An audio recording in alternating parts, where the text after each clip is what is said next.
Ontem eu tive a oportunidade de compartilhar a palavra no retiro, no acampamento, lá com o pessoal que estava lá. A gente tem de criança, adolescente, jovem, adulto e até uma pessoa de mais idade, mais idosa, enfim, está sendo muito bom. A igreja é assim, não é verdade, irmãos? Igreja é família. Lá não é um retiro de jovens, é um retiro da 100. É um acampamento de período, né, de carnaval, de feriado, todas as pessoas foram convidadas, fizeram algumas das inscrições e estão lá. Então está sendo muito bom, uma bênção. Eu tive a oportunidade então de compartilhar a palavra ontem com eles. O tema do nosso encontro lá está sendo Cristo vive em mim. Eu queria que você falasse isso. Cristo vive em mim. Gente, isso é uma declaração muito séria. Aliás, deixa eu falar uma coisa. É muito sério tudo que a gente faz diante de Deus. Sério não no sentido de fisionomia carrancuda, sério no sentido de ser uma coisa que deva ser real, que tem que estar sendo realizada com a consciência de que nós estamos fazendo para o Senhor.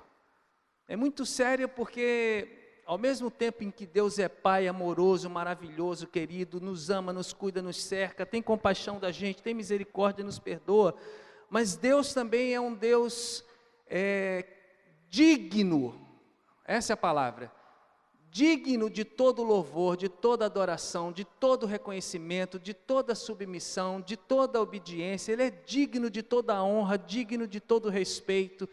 Então assim, tudo que a gente faz, a gente deve fazer pensando na glória do Senhor e fazendo com inteireza de coração. A gente cantou hoje uma canção aqui, enquanto estávamos louvando ao Senhor, que falava de a gente estar com todo o nosso ser, nesse momento louvando e adorando ao Senhor. E me veio um pensamento muito forte na minha mente. E eu fico pensando assim, você sabe que todo mundo aqui é adulto, né? Tirando a minha sobrinha Maluzinha, então estamos em casa. Eu fico pensando, se eu, sincero e honestamente, vou para um momento de intimidade com a minha esposa e eu não estou completo. Eu não estou inteiro. O quanto isso deve ser ruim para mim, deve ser ruim para ela. O quanto isso entristece o coração de Deus. E por que eu estou falando isso? Porque eu não acredito, assim, particularmente, pessoalmente, eu vejo que talvez a ilustração mais forte do que Deus quer com a gente e a gente deveria querer com Deus, tem a ver com a figura do casamento. Onde a entrega tem que ser espírito e alma e corpo. Eu me entrego completamente para minha esposa se entrega completamente para mim. Isso a gente gosta. É verdade ou não é, irmão? Alguém aqui quer o cônjuge pela metade? Não, nós queremos a pessoa por inteiro. Em que sentido? De que ela seja realmente assim, que a vida dela esteja toda entregue para a gente. E a nossa, evidentemente, deve ser da mesma forma. Então, assim, quando a gente está, entenda bem o que eu estou colocando, quando a gente está na comunidade, num culto, seja aqui, ou mesmo na nossa casa, ou mesmo que a gente está em 2 ou 3 aqui, vamos fazer uma oração, entre inteiro naquele momento. Muita gente perde as coisas porque elas não estão inteiras. É como se fosse assim, o meu corpo está aqui para louvar o Senhor, eu até repito as palavras porque está aparecendo ali no multimídia, ou talvez eu já tenha decorado, conheço, mas a minha alma, a minha emoção, o meu desejo, os meus pensamentos estão a quilômetros e quilômetros, está lá na Patagônia. Deus sabe disso. Deus não fica feliz por isso. Porque se nós gostamos de ter as coisas por inteiro, Deus muito mais. Até porque Ele deu o seu único Filho por inteiro, totalmente. Jesus se entregou completamente por mim e por você. Então, Ele espera isso da gente. Quando você for para a casa de um amigo convidado para jantar, vá inteiro na casa do seu amigo. Vá com alegria, vá para estar com o teu amigo, vá para curtir, vá com intenção, vá com intensidade, esteja ali com seu amigo, ele é a pessoa importante para você estar. Quando você vai na célula, esteja inteiro na célula. Quando você vai no culto, esteja inteiro no culto. Quando você está sozinho com Deus, esteja inteiro diante de Deus. Gente, isso muda, porque a gente sai de um tipo de relacionamento meia boca, desculpa usar essa expressão, é meio chula, meia boca, medíocre, mediana, e vai para uma coisa que é total, que é integral, e é muito bom isso. Então assim, a gente tem que estar inteiro, diante de Deus, diante das pessoas, né, em qualquer situação. Vou para uma reunião, tem que estar ali naquela reunião, e nós temos esse instrumentozinho aqui, ó, o instrumentozinho bom que facilita a nossa vida, mas o instrumentozinho que nos tira, né, da totalidade diante de Deus, às vezes, diante das pessoas. Preciso conversar com meu pai, mas não largo o negócio. Eu estou falando com ele, ele falando comigo, eu estou tendo que responder aqui uma pessoa. Eu não estou inteiro na frente do meu pai. Vocês estão entendendo o que eu estou colocando assim? De estar inteiro, esteja inteiro. Felipe, a Fê, eu sou todo seu. A Fê, eu sou toda do Felipe. Não tem declaração melhor e não tem coisa mais preciosa se isso é uma realidade quando vocês estão juntos.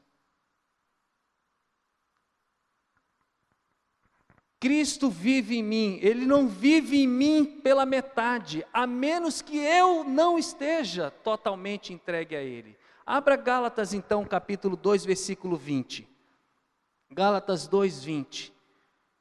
Cristo vive em mim integralmente, inteiro. Aliás, irmãos, muito mais do que isso. O próprio Jesus disse o seguinte, Gálatas 2, 20. Abre o texto, mantém ele ali que a gente já vai ler. O próprio Jesus diz assim, sabe, chegou a minha hora, eu vou embora, eu tenho que partir. Chegou a minha hora, eu tenho que subir, eu tenho que voltar para a glória que eu tinha antes.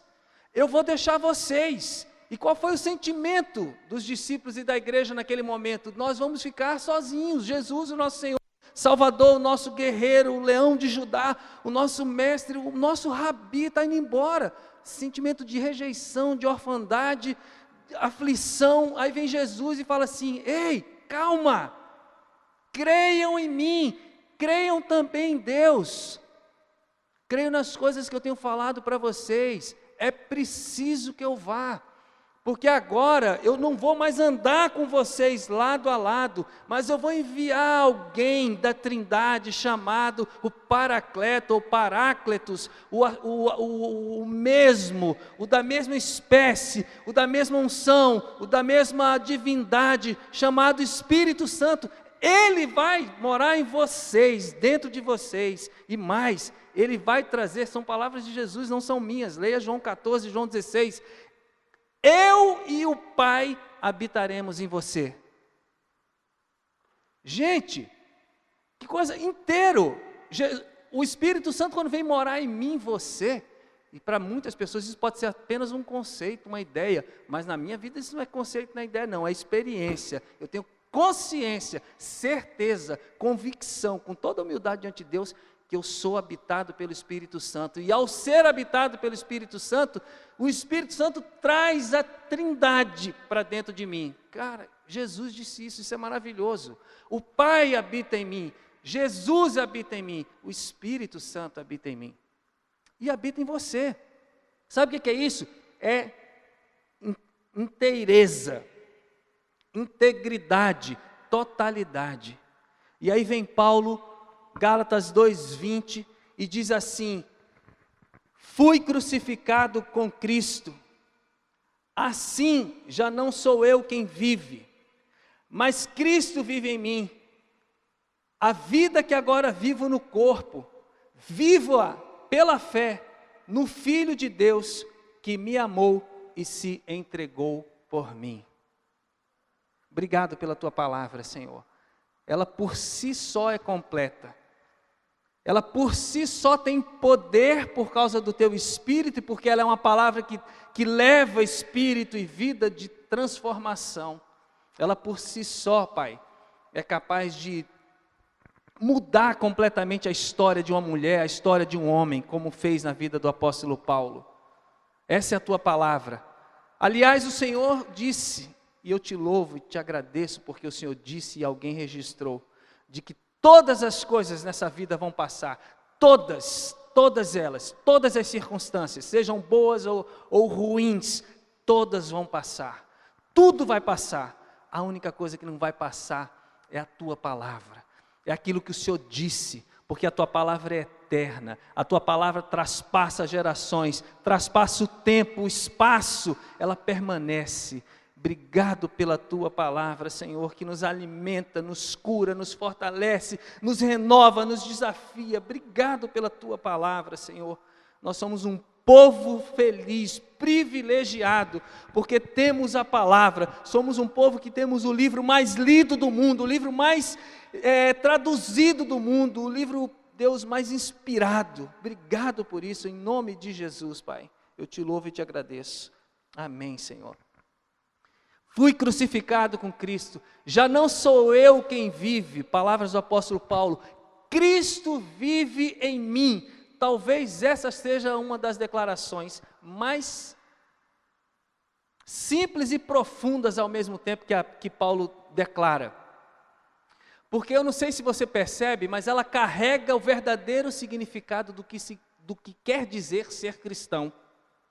Tem gente que acha que é cristão porque nasceu num berço evangélico ou católico. Tem gente que acha que é cristão porque frequenta alguma reunião, porque, sei lá, fez alguma coisa. Irmãos, biblicamente falando, presta bem atenção no que eu vou dizer para você, é uma coisa muito simples, mas muito profunda. É profunda porque se ela não for uma realidade, nós estamos na superfície. O cristão é alguém onde Jesus vive, ponto final. Cristo vive em mim, não sou eu mais quem vive, diz Paulo. Cristo vive em mim. Esse é o verdadeiro significado de um cristão. Não importa o berço onde ele nasceu, não importa quem ele é, não importa a competência dele, as conquistas dele, a condição financeira dele, social, não importa quem ele é, não importa se, como eu falei, se ele nasceu no berço católico ou evangélico, importa se na realidade Cristo vive nele, se o Espírito Santo habita nele, se o Espírito Santo habita nessa pessoa, ela é um verdadeiro cristão. Da onde Paulo tirou essa inspiração? Ah, pastor, o Paulo tirou do Espírito Santo, porque a Bíblia diz lá, o próprio Paulo escreveu para o discípulo dele, Timóteo, que toda a Bíblia é inspirada por Deus. Então, Deus inspirou, né, o apóstolo Paulo, ele escreveu isso. Ok, é verdade. Ele foi uma pessoa cheia do Espírito Santo, ele se tornou um homem cheio do Espírito Santo, e ele escreveu mais de um terço dos livros do Novo Testamento, e ele escreveu isso. E ele foi inspirado pelo Espírito Santo para dizer isso, óbvio. Mas Paulo também deve ter ouvido falar algumas coisas que eram transmitidas muito fortemente através da oratória, né, da oral, de maneira oral, ele deve ter ouvido falar coisas que Jesus disse, e tem um texto que faz um paralelo maravilhoso com esse texto, e eu acredito que Paulo, quando escreveu isso, ele lembrou desse texto, ou dessas palavras, que foram ditas por Jesus Cristo, e aí não é em Gálatas, mas é em Lucas capítulo 9, versículo 23, abra sua Bíblia em Lucas 9, 23, Lucas capítulo 9, versículo 23, olha que interessante o que disse Jesus: se alguém quiser acompanhar-me, negue-se a si mesmo, tome diariamente a sua cruz e siga-me. Veja que interessante, irmãos. Olha o paralelo do que Paulo escreve aos Gálatas, à igreja da Galácia, e ao que Jesus diz a todos que estavam ao redor dele naquele momento. Jesus diz assim: tome diariamente a sua cruz. E Paulo escreve: fui crucificado com Cristo. Estou crucificado com Cristo. Viverei, porque é exatamente assim, crucificado com Cristo. Jesus diz em Lucas 9, negue-se a si mesmo. Paulo escreve aos Gálatas, já não sou eu quem vive. Jesus diz, siga-me a todos. Paulo escreve, a vida que agora eu vivo na carne, no corpo, eu vivo-a pela fé no Filho de Deus. Eu vivo olhando, seguindo os passos de Jesus. Era exatamente isso. Paulo escrevendo aos Gálatas uma coisa que ele estava experimentando, já tinha experimentado há alguns anos, e que Jesus ensinou, que Jesus demandou de quem que fosse andar com ele. Então, para a gente ser cristão de verdade, a gente precisa ter Cristo vivendo na gente. E se Cristo vive na gente, a gente tem que tomar diariamente a nossa cruz, a gente tem que aprender a negar a nós mesmos e a gente tem que seguir ao Senhor. Nas palavras de Paulo, se eu sou um cristão verdadeiro, eu preciso viver crucificado, preciso ter consciência de que não sou eu quem deve viver, mas a vida que eu estou vivendo, eu devo vivê-la com base na fé do Filho e na fé no Filho de Deus.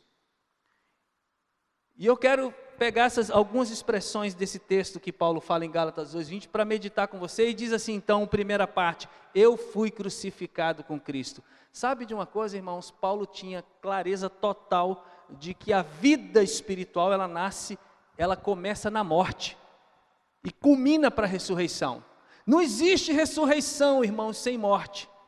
Não adianta a pessoa falar, eu quero ser um cristão cheio de Deus e do Espírito Santo, mas não quer se humilhar, não quer se esvaziar. Ilusão de percepção, ilusão da consciência, desvaneio da mente. Não existe. Paulo sabia que a vida verdadeira nascia da morte. A morte de quê? A morte do humanismo, a morte do egocentrismo, a morte da independência humana, a morte da autossuficiência. Eu faço, eu sei, eu decido, eu conquisto, se Deus quiser ou não, eu faço, eu tenho condição. A morte de tudo isso, a morte inclusive da religião, tenha ela o nome que tiver. Não há como seguir a Cristo, não há como Cristo viver em mim, sem que eu morra para a religião. Aí você me pergunta por quê? Porque a religião envolve salvação por boas obras. A religião, todas elas envolvem salvação ou desenvolvimento do potencial humano, do nome que você queira dar, envolve meritocracia. E qualquer uma dessas coisas de autossalvação, de meritocracia, de boas obras para entrar na presença de Deus, não faz sentido para Deus, não faz sentido para o que Cristo veio fazer. Se nós pudéssemos fazer qualquer coisa nesse sentido, Cristo não teria vindo. Paulo sabia disso.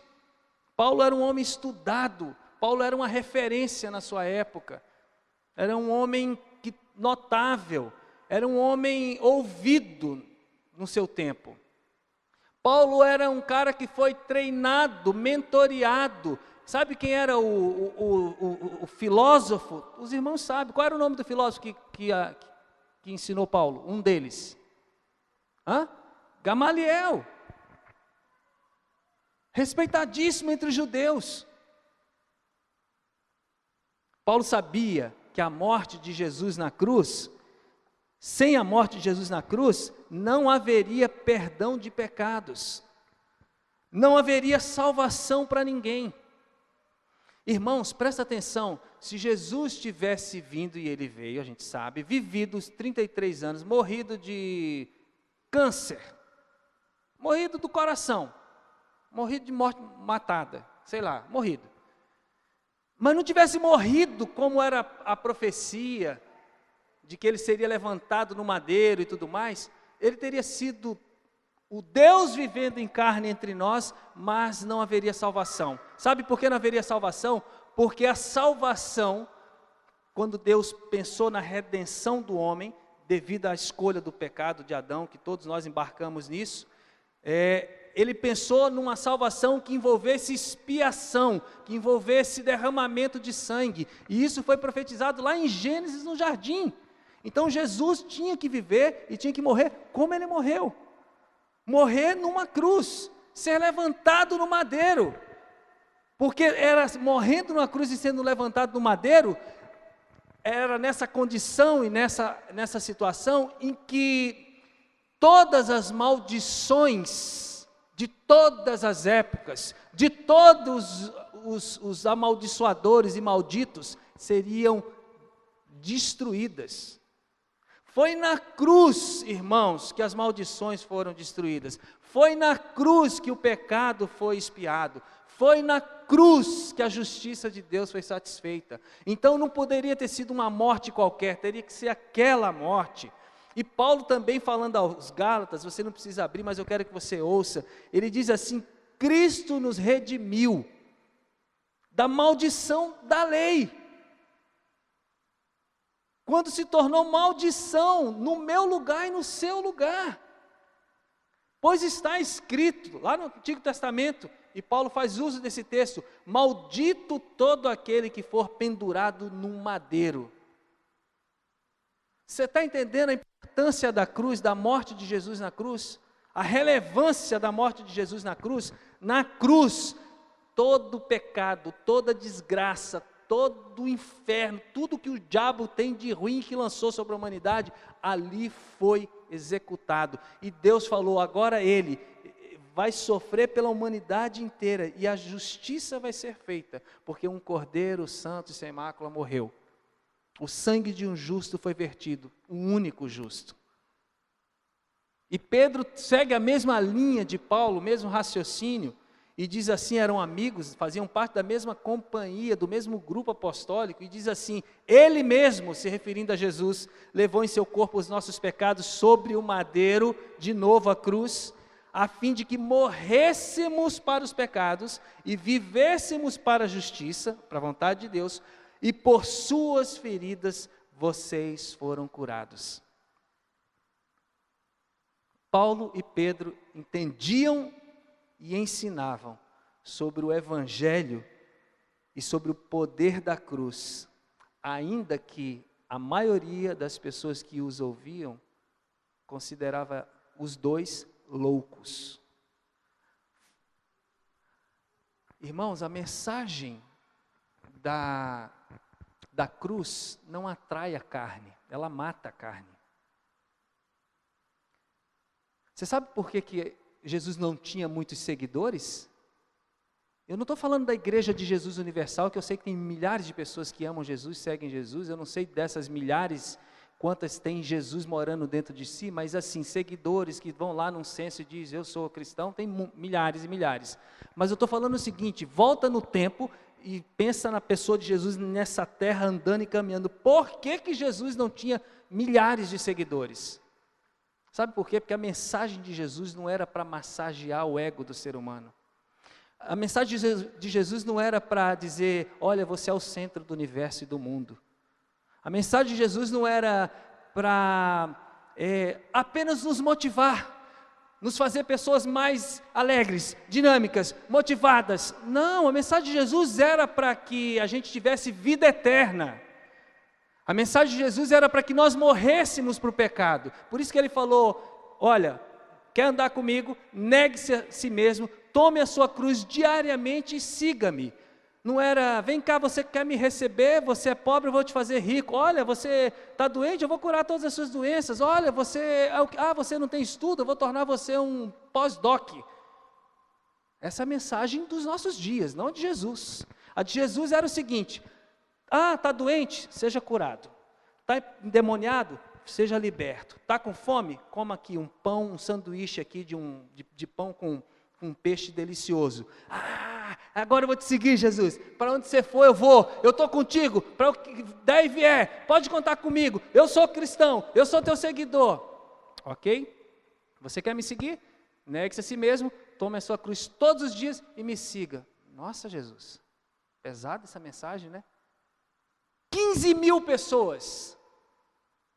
Sobraram 12. Quer ler essa história? Leia João 6. Então a mensagem da cruz era a mensagem que fazia Paulo encher a boca e falar, e o coração dele pulsava, a ponto dele escrever e dizer assim: eu fui crucificado com Cristo, não sou mais eu quem vive, Cristo vive em mim. O Senhor Jesus vive em mim. O velho Saulo, o grande, morreu. Agora existe o Paulo, o pequeno. O poderoso morreu, caiu. O poderoso que entendia de tudo, tinha luz sobre qualquer assunto, ficou cego, perdeu a noção de tudo, não enxergava nada. Teve que um homem de Deus ir lá e tocar nele, curar e falar: cara, agora você vai conhecer o reino de Deus e vai conhecer o que significa ser um filho de Deus e um discípulo de Jesus. É como se a cruz é mais ou menos assim, irmãos. Eu vou fazer uma analogia, não sei se ela vai ser tão boa, mas é uma tentativa de explicar o que eu estou falando.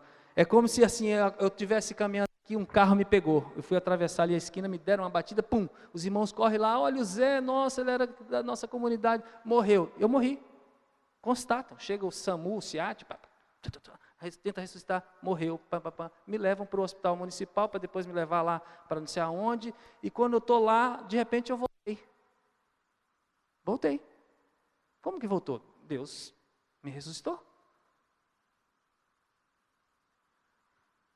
Se eu morri e fui até Jesus, e Jesus olhou para mim e falou: cara, realmente você morreu, mas assim, eu tenho poder sobre a morte, eu tenho poder de ressuscitar, eu fiz isso, está registrado nas Escrituras, eu faço isso quando eu quero, onde é necessário para a minha glória. E então assim, eu vou ressuscitar você, você vai voltar lá, presta atenção. E aí eu, volto. Quando iam, alguém acredita que isso é possível? Seja sincero, alguém acredita? Alguém conhece aqui alguém que já ressuscitou? Literalmente? Eu conheço também alguém que já ressuscitou. Literalmente, foi levado de um navio de helicóptero com aquele manto lá, fechado no zíper, a um hospital em terra, e ele passou por essa experiência. O que eu estou querendo dizer com isso? O que vai ter no coração dessa pessoa? E foi exatamente isso que eu vi com os meus olhos e eu vi com esses ouvidos aqui, que esse irmão querido, amado, chamado Cliff, falou para mim: cara, eu já morri. Essa vida não é minha, essa vida é de Cristo, a minha já era, eu morri, literalmente eu morri, e agora, é como se Jesus falasse assim: eu vou te emprestar a vida, porque você já morreu, eu vou te dar uma vida. Vocês estão entendendo o que eu estou dizendo? Quando Paulo disse: eu estou crucificado, a consciência dele era essa, do tipo assim: tudo bem, eu não sou um cara despersonalizado, eu não sou um louco lunático, eu sei que eu sou Paulo, eu sei o que Jesus fez comigo no caminho de Damasco, mas eu sei quem eu era, eu sei quem eu sou, eu sei quem Deus quer me transformar, a minha vida não me pertence, o meu lugar é na cruz, não sou eu quem vive, Cristo vive em mim. A vida é dele, a vida que eu vivo, que vocês estão vendo eu viver, não é minha, a vida que eu vivo é de Jesus, e eu vivo ela pela fé.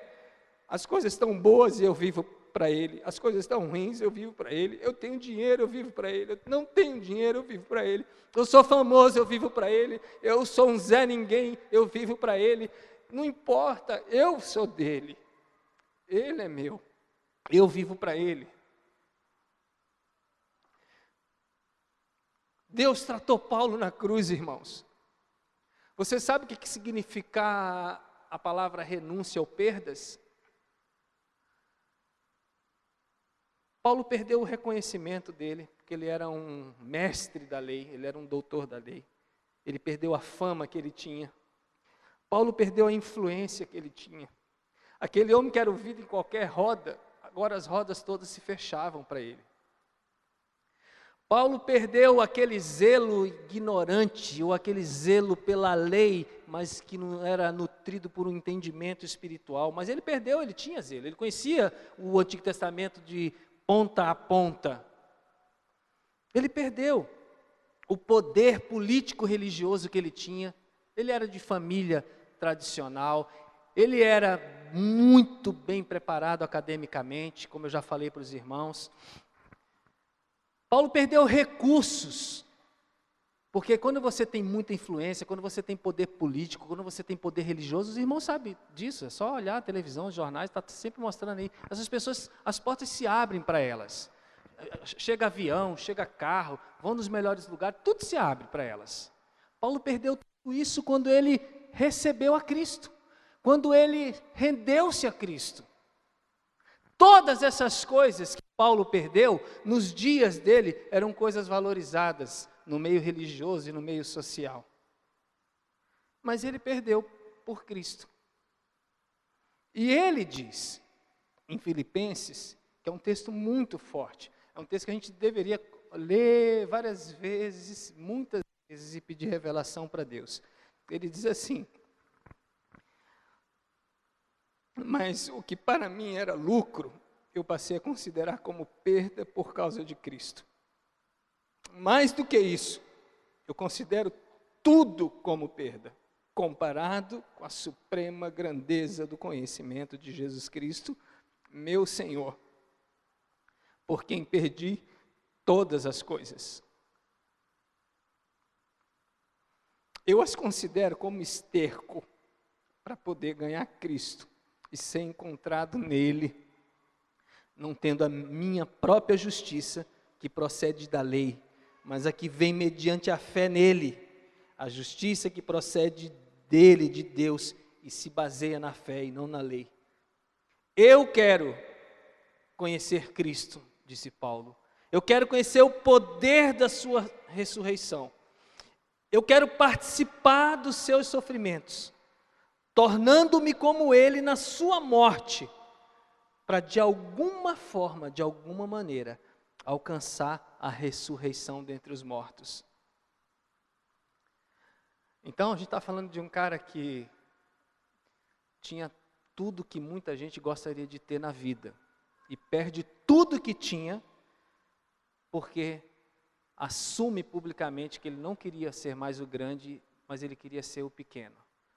Ele assume publicamente, no império considerado um dos impérios mais, assim, complicados, que é o Império Romano, onde os cristãos, infelizmente, foram, assim, violentados.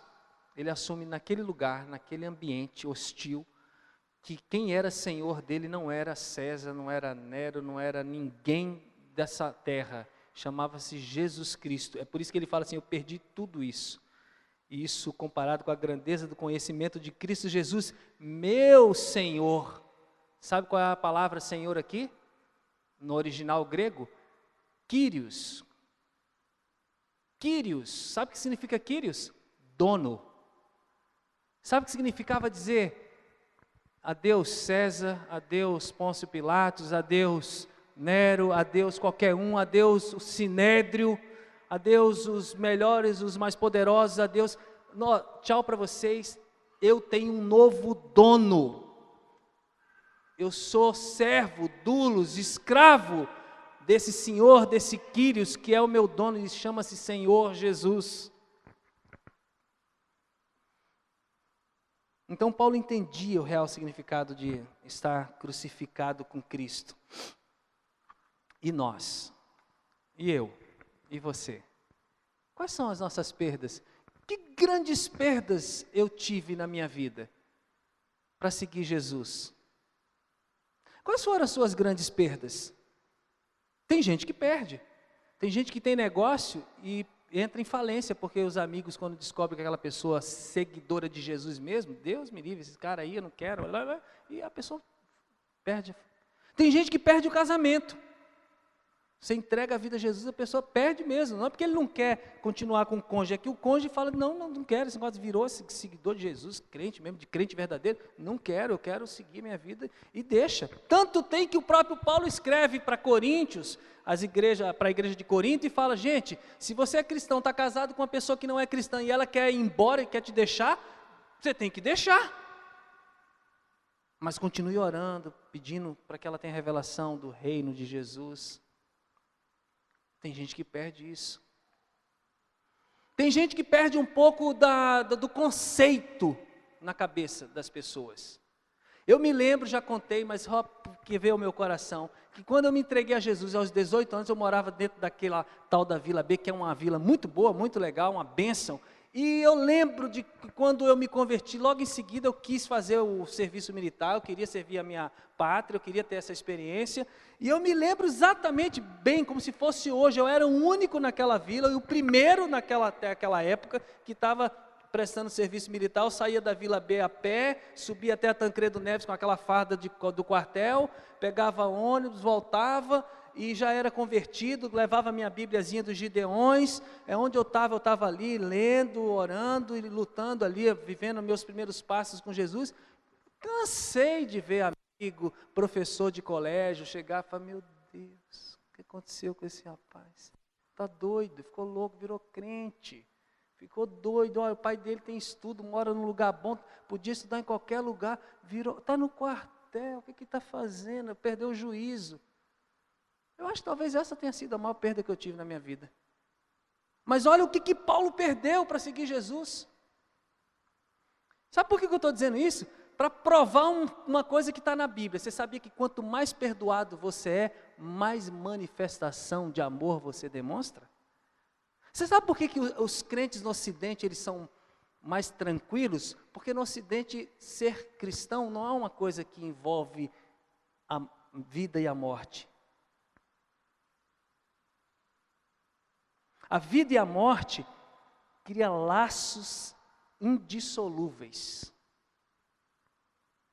Quando o cara diz assim: olha, eu sigo a Cristo, você vai morrer, ele fala assim: pode me matar, eu sigo a Cristo. Mas você vai morrer, pode me matar. Cara, você tem que seguir mesmo. Você tem que ser muito crente. Porque uma boa parte dos crentes vai falar assim: não, vai fazer igual, sabe qual que vai fazer? Igual Pedro. Não sei quem é ele, não sei. Jesus? Nunca vi falar. Não, mas eu vejo que você se reúne, vai no culto ali no Joaquim Vibira. De jeito nenhum, está me confundindo. Está cheio de careca na cidade. Sou nada, tenho nada. Aí vou entrar no quarto. Ô Pai, tem misericórdia de mim, me perdoa porque eu te neguei, Senhor. Eu sei que você é um Deus bom, perdoador.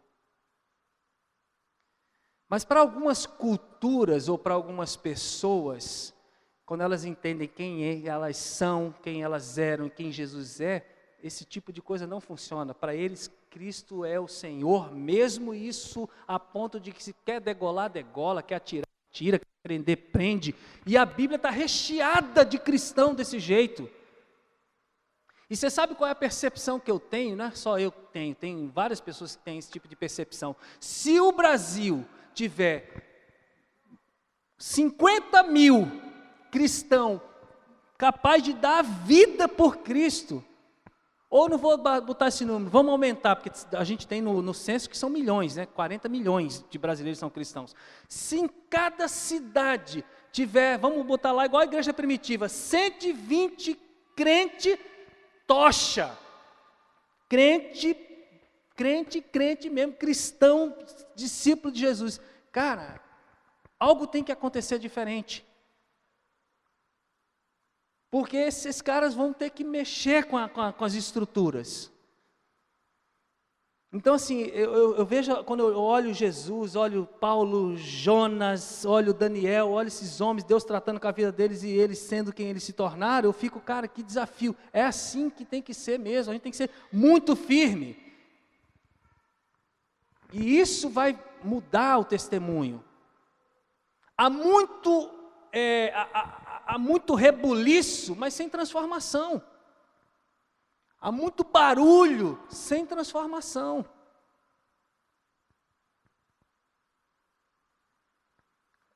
Quando eu estava, domingo passado, retrasado lá, que eu encontrei o Jorge, ele falou uma coisa que eu achei bacana. Ele falou: você quer ver se o cara é cheio de Deus mesmo? Leia Gálatas 5. Como ele é como pai? Como ele é como marido? Como é que ele é como cidadão? Esse é o cara tocha, cheio de Deus, que além de ser como deveria ser, como a Bíblia diz que ele tem que ser, lá nos seus papéis, nas suas responsabilidades. Ele é um cara de oração, ele é um cara que lê as Escrituras, ele é um cara que ora, que expulsa demônios, ele vai ser tudo isso aí. Mas ele tem que ter um caráter cristão. E para isso a gente precisa da cruz. Você quer ver algumas coisas que podem ser mortificadas na sua vida e na minha? Você quer ver algumas coisas que deveriam estar na cruz, na minha e na sua vida?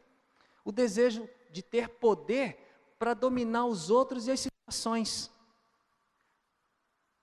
A gente tem falado aí em alguns domingos, e volta e meia a gente traz esse assunto para dizer o seguinte: cara, Deus nos deu poder para ser testemunha. Deus nos deu poder como marido, sabe para quê? Para amar. Deus nos deu poder como marido para servir. Deus nos deu poder como marido para morrer pela nossa esposa. Deus nos deu poder como marido para liderar ela na verdade e em amor, para ser exemplo, influência, mostrar o caminho. Deus não deu poder para nenhum marido na face da terra, para ele pisar na cabeça da mulher, para ele ficar mandando ela: você vai lavar, você vai passar, você vai trabalhar, você vai... Esse é um espírito do inimigo, não de Cristo. Porque Cristo morreu pela igreja, serviu a igreja, mostrou o caminho para a igreja. E até hoje ele não manipula ninguém, nem empurra o reino dele para dentro de ninguém. Porque o poder dele é um poder de amar. E quando isso vem em mim, eu deveria ir para a cruz. Isso não tem nada a ver com o Espírito de Deus. E quando eu penso assim que eu quero ser rico, porque o meu sonho é vou ser rico, porque eu vou conhecer todas as nações do mundo, eu vou fazer todos os meus sonhos, sonho da carne.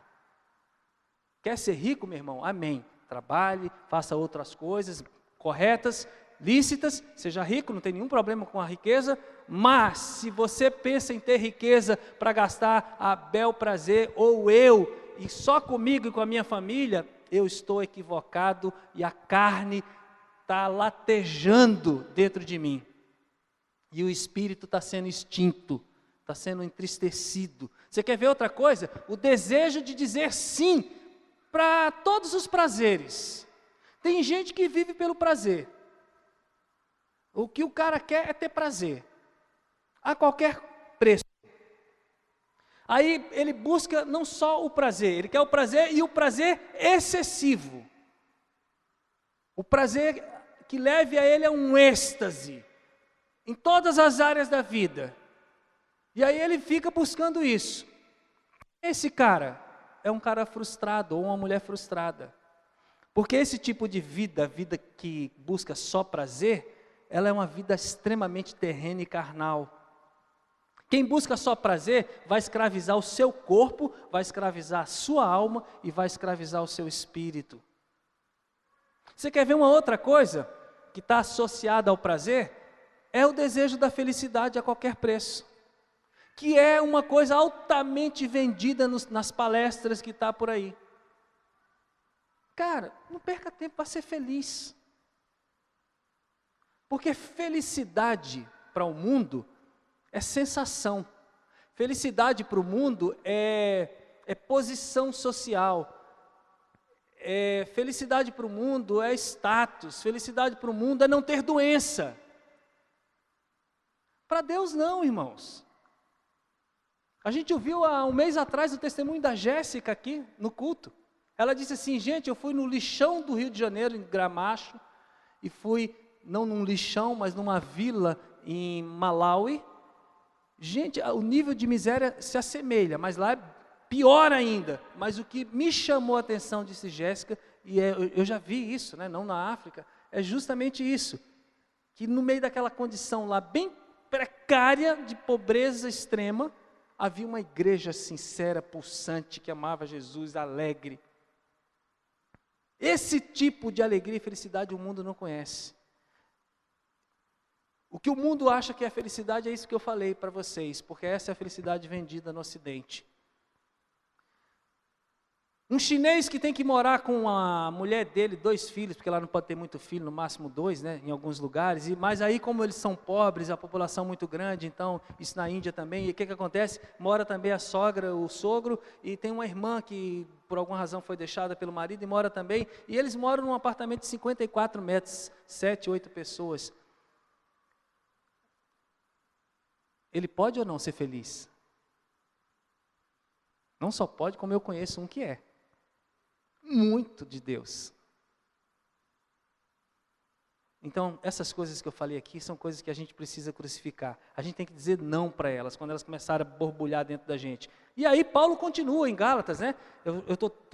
Vou terminar, irmãos. Ele fala, olha, crucifique a imoralidade sexual, crucifique a impureza, crucifique as ações indecentes, crucifique as inimizades, crucifique as brigas, as ciumeiras, a adoração de ídolos, a feitiçaria, a desunião, a divisão, a inveja, a bebedeira, qualquer tipo de farra ou outra coisa parecida com essas coisas, crucifique, faça com que essas coisas morram, digam não.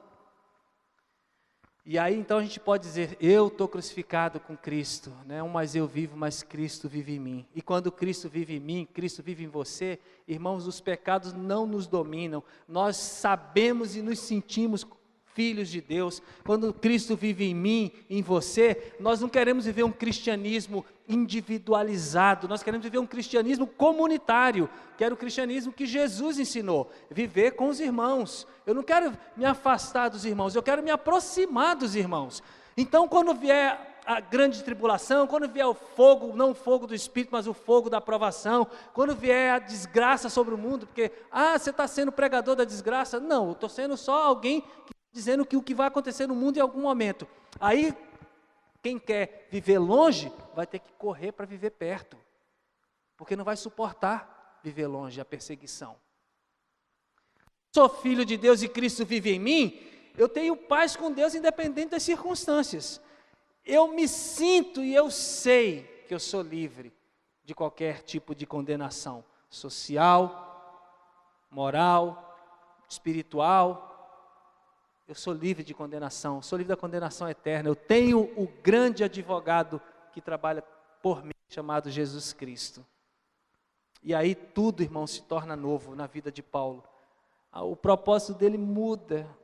Uma outra hora eu vou compartilhar sobre isso. Eu tenho mais um pouco da mensagem, levaria aí mais alguns bons minutos. Mas assim, tudo muda na vida daquele homem. Os irmãos sabem, muda tudo. Muda a história completamente de Paulo, muda a história da igreja, muda a história do mundo, porque aquele homem não só se converte, porque ele podia se converter, como muitos outros, e não deixar nada, mas Deus levanta ele, e ele se torna o principal escritor do Novo Testamento, e ele registra coisas preciosas, ele viaja a lugares do mundo inteiro, levando o reino, o evangelho, a cruz, o poder da cruz, o poder da ressurreição. Ele se une com a comunidade de Jerusalém, conversa com os irmãos. Deus levanta Paulo para ser pregador do evangelho aos gentios, enquanto Pedro, Tiago e João ficou lá como liderança da igreja, a comunidade lá de Jerusalém. Gente, o homem se torna um monstro no bom sentido dessa palavra do evangelho. Isso é maravilhoso. Sabe por que eu digo isso? Eu digo com entusiasmo, porque assim, eu não quero ser Paulo e nem vou ser Paulo nunca. Eu não tenho nada a ver com Paulo, eu sou José Ernesto, o que a gente tem a ver é que nós servimos ao mesmo Senhor. Mas o que me deixa animado, encorajado, desafiado, que é o seguinte, que existe muito mais coisas que eu posso viver. Existem muitas melhorias que Deus pode realizar no meu coração, na minha vida. Existem muitas experiências que eu posso continuar tendo com Deus, que eu devo querer ter com Deus. Gente, isso é maravilhoso. Isso é muito bom. Não deixe, não deixa a mornidão atacar a sua vida. A mornidão é um negócio horrível, maligno, diabólico. Não deixe. Vá na geladeira ou vá no fogão, né? Seja quente ou seja frio, mas não seja morno, porque se você for morno e eu for morno, o que acontece? O que isso gera para Deus? Mal-estar. Então seja quente, seja frio, porque essas duas coisas são fantásticas. Tem coisas que só são curadas com gelo, tem coisas que só são curadas com fogo, e o fogo e o gelo, são duas coisas poderosas. Amém? Vamos levantar, vamos orar. Busque o Senhor, irmãos, seja inteiro diante do Senhor, se lance na presença do Senhor, Diga para o Senhor: eu quero, Senhor, tomar a minha cruz dia após dia, eu quero negar a minha carne, eu quero morrer para os pecados, mas eu quero viver para a tua justiça. Ou seja, o que é isso? Eu quero viver para a tua vontade. E aí então, entendendo a cruz e entendendo que eu não devo fazer o que eu quero, o que eu desejo, só o que eu quero, o que eu desejo e a minha carne quer, então aí, tendo esse entendimento, essa consciência, Cristo vive em mim. Porque Cristo pode estar em mim, porque eu tenho o Espírito Santo, mas Ele pode estar tentando viver em mim, e eu fico segurando a expressão dEle, a manifestação dEle, a unção dEle, o jeito que Ele quer viver. Eu fico segurando, fico travando Cristo. Pai, em nome de Jesus Cristo, eu oro, Pai, com meus irmãos aqui nessa noite. Eu clamo ao Senhor para que o Senhor abra o entendimento meu, dos meus irmãos, e traga, como o próprio apóstolo Paulo orou, a clareza, a iluminação que vem do Teu Espírito ao nosso coração. Que essa revelação da cruz, de que nós não mais devemos viver, mas que Cristo vive em nós, seja algo que venha do Teu Espírito para cada um dos meus irmãos e para a minha vida, que a gente tenha isso, Pai, de uma forma muito clara, que a gente viva isso de uma forma muito intensa, e que isso traga resultados profundos para a nossa vida, Pai, de transformação de vida. Ó Deus, de transformação como esposo, como pai, como cidadão, como profissional, como irmão na fé. Pai, em nome de Jesus, que a nossa vida seja sacudida, que a nossa vida seja virada de ponta cabeça, no sentido de que a Tua vontade se cumpra em cada um de nós. Pai, em nome de Jesus, que a gente não desperdice o tempo, que a gente, Deus, não aceite a mornidão, que a gente não viva pelas circunstâncias, que a gente não viva baseado na nossa alma, que é traiçoeira, que precisa para sobreviver de injeções de coisas que são do homem, mas que a gente viva pela fé, a fé que vem de Deus, a fé que é do Filho, a fé no Filho, a fé na palavra, a fé, aquela que a palavra diz, sem a qual ninguém pode se aproximar de Deus. Pai, é impossível viver essa vida que o Senhor nos chamou a viver, se não for pela fé. Pai, em nome de Jesus, nos compartilha essa fé pulsante, viva, ó Deus, e nos use, nos empurre, nos envie, Senhor, nos conduza através do Teu Espírito Santo, ó Deus, não só a Tua presença, mas a viver o que o Senhor tem para as nossas vidas. Pai, eu Te louvo e Te agradeço, porque o Senhor tem nos dado a oportunidade de estudar, de meditar, de ler, de estar junto. Pai, obrigado por isso, que a gente transforme, Pai, esses momentos de culto, Senhor, em força, Senhor, em determinação, em decisões para a nossa semana. Pai, usa a vida dos meus irmãos, usa a minha vida, usa os nossos lábios, usa as nossas mãos, usa os nossos olhos, usa toda a nossa vida, para que a gente possa andar na Tua presença, aprender com Jesus e ser como Ele é. Pai, eu Te louvo e Te agradeço. Nos abençoa, nos leva em paz para casa, em nome de Jesus. Amém. Amém, amém. Deus abençoe sua vida, que você tenha uma ótima semana.